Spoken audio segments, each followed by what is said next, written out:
And not have been America's Idol, but he is now a bona fide pop star. Adam Lambert rocketed to fame on the TV talent show with his extraordinary vocal range and unique takes on some classic songs. Yes, here's a brief publicity stop, which he's here for, and he joins us now. Adam, I knew you'd nail it because, I mean, you know, we all first saw you obviously on Idol, but you'd had years in theatre before, musical theatre, light opera and that sort of thing. And a lot of training at the weather as well, actually, if you didn't know. You've been in a lot of weather experience. A lot of weather experiences, yeah. Fantastic. Whakatane, definitely a win for you. Tamati? And Tararus. I did a little study session in the car on the way over. It was really good. I liked it. I liked it. Your pronunciation of Māori words are exemplary. Oh, thank you. You know, in hindsight, I think I'm going to work on my confidence. You know, maybe that might be more convincing that way. Don't even worry about it.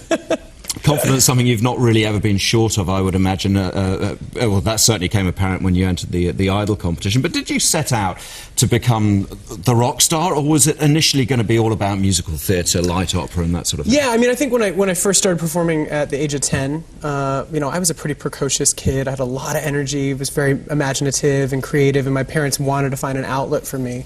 And not only was it an outlet for my energy and creativity, but I finally had friends, other weird kids, you know. And as I got older through like middle school and high school, when kids start getting really mean to each other, that theater thing was like my safe haven. So that really was my life. And going on to, in my 20s, moving to Los Angeles and pursuing it, that's kind of all I knew.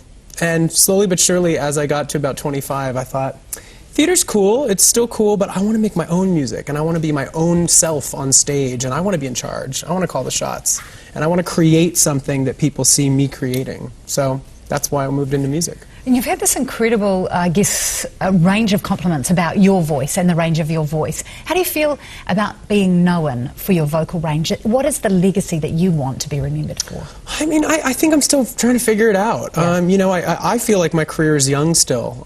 You know, I just released my second official studio album, and hopefully there's many more to come. And you know, I think the legacy that I leave is still being worked out. I have some good songs under my belt, songs that people know. I have an amazing fan base.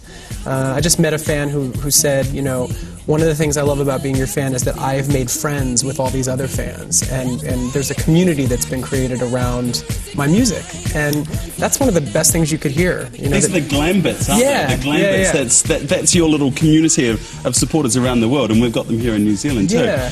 Hey, I wanted to ask you, we're dipping into the whole marriage equality thing here in New Zealand as well. It's a big issue at the moment. Do you want to get married one day? I mean, I want the right to. Who knows what my future holds? You know, I'm not trying to get married anytime soon. But I feel that I and other people like me should have that right. I mean, why not? Yeah. Why does it matter to anybody else if I want to get married? You know, that's my philosophy. How old are you? I'm 30. 30? Yeah. Wow, awesome. Another question, I really wanted to know, when you sing your songs, as a gay musician, do you sing about boys or girls, or do you make it nice and down the middle of the line? I mean, there's some songs on the album that address guys, and then sometimes I leave it, you know, kind of universal. You know, my music, especially for this last album, I wanted it to be autobiographical and be very personal about me, but I also wanted it to be able to reflect the human experience and human condition. And so there are songs that are a bit more broad to try to be more inclusive. I like the idea of having an audience full of many different types of people. And the fan base is, I guess, broad. There are actually women outside TVNZ because they've heard that you're here, which is kind of fun. Yeah, it's fabulous. But again, it's also because of the sort of music you're doing. I mean, you talk about the early influences being, you know, classic good rock, Queen and these guys. What's the most fun? Is it the Idol? Is it doing your own albums? Or is it standing up on stage with the Brian Mays and Roger Taylors? I mean, that's pretty crazy stuff, isn't it? It's all fun. It's all different. Freddie Mercury. I mean, you know, doing Queen, singing Queen's music with them was like an honor. As a vocalist, as a performer, as a music lover, I mean, it was such a big compliment to be asked to do that, and it was humbling and it was challenging.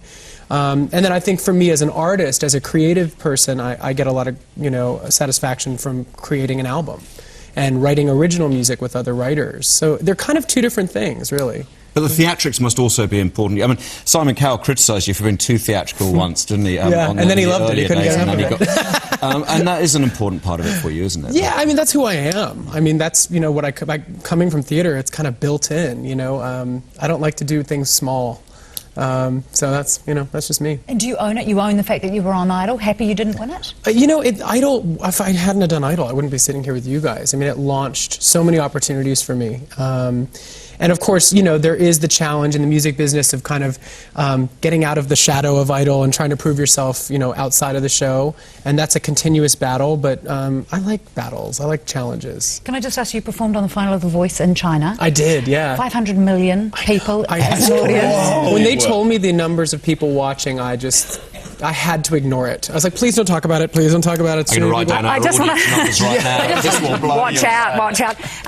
Did it increase sales in China? I think so. Actually, the album's not officially out in China. Okay. So watch this space. the Chinese government it's a tricky process, so we're working on it. Due to anything in particular? It's just a tricky thing, the music scene there. So we're working on it. But the fans were unbelievable.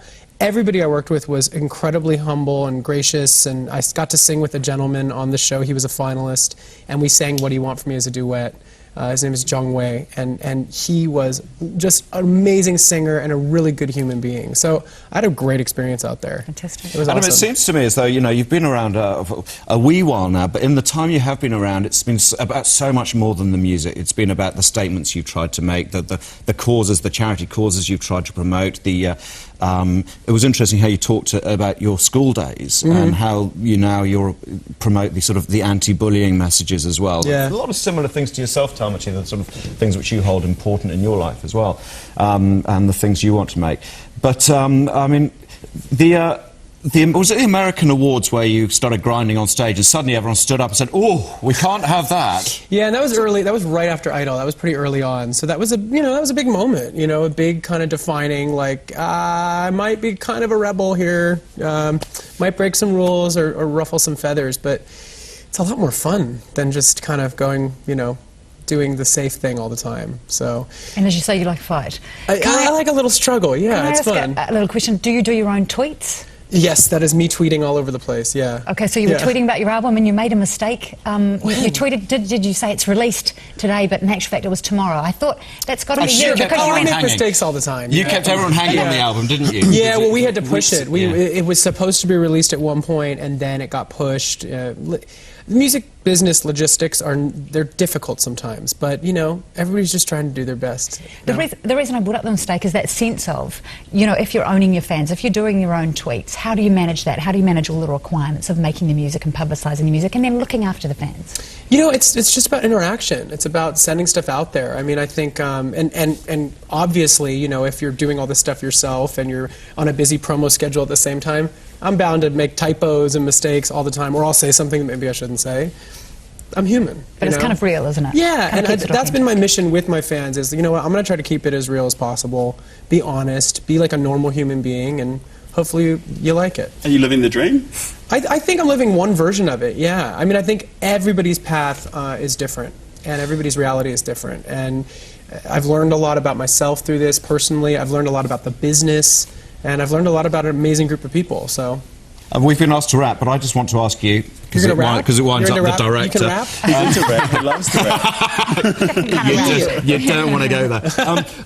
Quickly though, let's promote the second album, Trespassers. Yeah. Was this right? This debuted at #1 on the Billboard 200. Yeah. That's crazy. That was crazy, yeah. And apparently they told me that as first openly gay artist to have a #1 album debut. So I mean, that was a milestone that I didn't think hadn't been met, and I was like, bizarre, I'll run with that, sure. Yeah. So Trespassing is the new album.